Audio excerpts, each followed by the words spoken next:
चलिए तो उपराष्ट्रपति चुनाव की प्रक्रिया शुरू हो गई है। प्रधानमंत्री नरेंद्र मोदी ने मतदान कर दिया है। तस्वीरें देखिए, इस वक्त आपको दिखा रहे हैं, एक्सक्लूसिव तस्वीरें आपको हम दिखा रहे हैं इस वक्त। की जो प्रक्रिया है वो शुरू हो गई है। प्रधानमंत्री ने मतदान कर दिया है। सुबह 10 बजे से ही जो काउंटिंग की प्रक्रिया है, वोटिंग की प्रक्रिया है, काउंटिंग की प्रक्रिया तो जब चुनाव संपन्न होगा उसके बाद 6 बजे से शाम में शुरू होगा, लेकिन वोटिंग की प्रक्रिया जो है वो अब शुरू है। देखिए, एक एक करके अब तमाम जो सांसद हैं वो वोटिंग करेंगे। कंगना रनौत आपको दिखाई दे रही होंगी। कंगना रनौत बीजेपी के सांसद मंडी लोकसभा से, वो अब मतदान की प्रक्रिया में भाग लेंगे। इसके अलावा तमाम जो एनडीए के समर्थित सांसद हैं, एनडीए प्रत्याशी सीपी राधाकृष्णन के पक्ष में मतदान करेंगे और एक एक करके वो तस्वीरें हम आपको दिखा रहे हैं। अनुराग ठाकुर तस्वीरों में आपको नजर आएंगे, राम गोपाल वर्मा आपको तस्वीरों में नजर आएंगे, समाजवादी पार्टी के सांसद। तो उपराष्ट्रपति चुनाव के लिए वोटिंग शुरू हो गई है। पीएम नरेंद्र मोदी ने पहला मतदान किया है और उसके बाद अब मतदान की प्रक्रिया धीरे धीरे जो है वो आगे बढ़ रही है। एक करके जो तमाम लोकसभा और राज्यसभा के सांसद हैं वो मतदान की प्रक्रिया में भाग ले रहे हैं और लगभग 781 सांसदों के वोट इस उपराष्ट्रपति चुनाव में डाले जाएंगे, जिसके बाद यह तय होगा कि देश का 15वां उपराष्ट्रपति कौन होगा। सीपी राधाकृष्णन देश के 15वें उपराष्ट्रपति होंगे या बी सुदर्शन रेड्डी होंगे, ये आज लोकसभा और राज्यसभा के सांसद मिलकर तय कर देंगे और इसके लिए औपचारिक शुरुआत हो गई है। प्रधानमंत्री नरेंद्र मोदी ने मतदान कर दिया है और उसके बाद अब एक एक करके तमाम जो एनडीए के सांसद हैं वो भी मतदान की प्रक्रिया में भाग ले रहे हैं।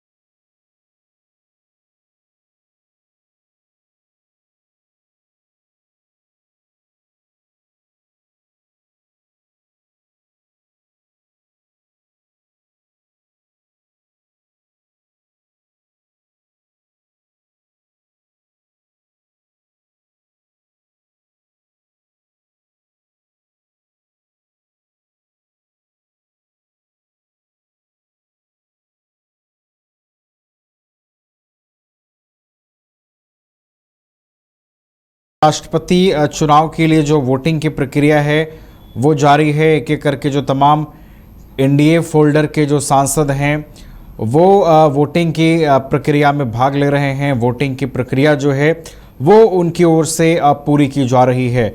वोटिंग की प्रक्रिया में तमाम जो एनडीए के सांसद हैं वो भाग ले रहे हैं। इसके अलावा जो इंडिया गठबंधन के प्रत्याशी हैं बी सुदर्शन रेड्डी, उनकी पार्टी के भी सांसद जो हैं विपक्षी दलों के, वो भी वोटिंग की इस प्रक्रिया में भाग ले रहे हैं। लगातार तस्वीरें हम आप तक पहुंचा रहे हैं।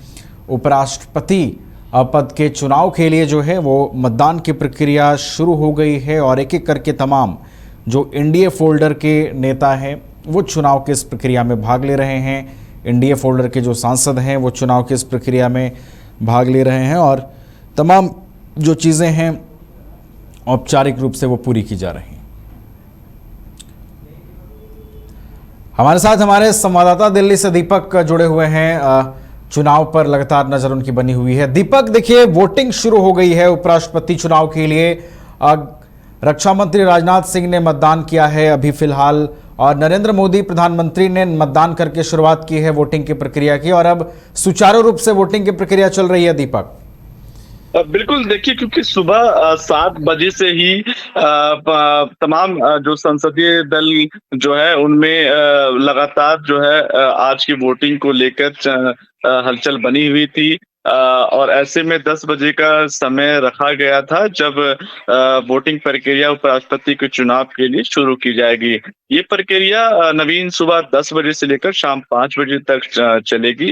इस दौरान जो है तमाम अपने अपने जो दल के जो नेता हैं वो अपने स्वतंत्रता अनुरूप जो है किसी को भी वोट कर सकते हैं।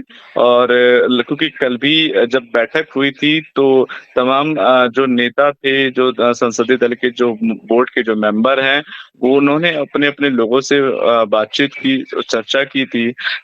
एनडीए के जो उम्मीदवार हैं, चाहे इंडिया गठबंधन के जो उम्मीदवार हैं, उन्होंने भी लगातार तमाम मेंबर से मुलाकात करके और लोकतंत्र को मजबूत बनाने के पक्ष में वोटिंग करने के लिए कहा था। और ऐसे में अपने अनुरूप जो है स्वतंत्रता से जो है वोटिंग करने के प्रोसेस पे भी बात की थी। और आज का वो दिन है नवीन, जब सुबह 10 बजे से सुचारू रूप से ये प्रक्रिया चालू हो चुकी है और तकरीबन शाम के 4-5 बजे करीब जो है ये प्रक्रिया बंद हो जाएगी। उसके बाद जो है चुनाव जो चुनाव हुए हैं उसकी गिनती होगी। उसके बाद ये घोषित कर दिया जाएगा कि आखिरकार आने वाले अगले उपराष्ट्रपति का जो चयन है वो एनडीए के उम्मीदवार का है या फिर इंडिया गठबंधन का। जी चलिए, तो वो इंतजार रहेगा कि किसके नाम का चयन होता है, कौन देश का अगला उपराष्ट्रपति बनता है। लेकिन दीपक, अगर हम नंबर गेम के आंकड़ों को समझे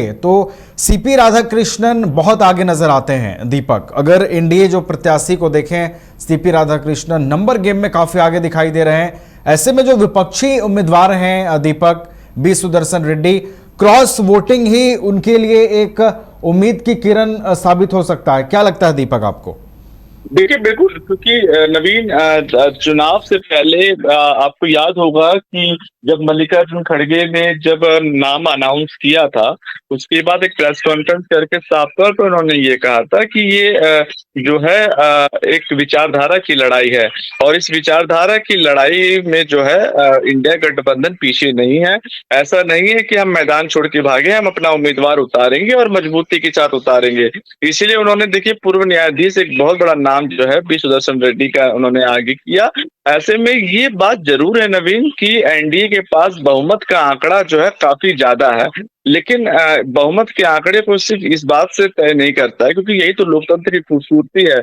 आपके पास बहुमत जरूर है, लेकिन वोट किसके पक्ष में पड़ेंगे? क्या आपके खेमे में भी ऐसे लोग हैं जो नहीं चाह रहे हैं कि सीपी राधाकृष्णन उपराष्ट्रपति बने? हो सकता है वो अपना वोट जो है इंडिया गठबंधन के उम्मीदवार को दे, लेकिन इसके प्रतिशत चांसेस जो है काफी कम है। लेकिन कहीं ना कहीं देखिए, कल की हम आपको बता दें कि बीआरएस ने जो है अपनी बात रखते हुए कहा कि हम इस चुनाव से जो है वो किनारा कर रहे हैं, हम इस चुनाव में अपना कोई भी मत जो है वो शामिल नहीं करेंगे।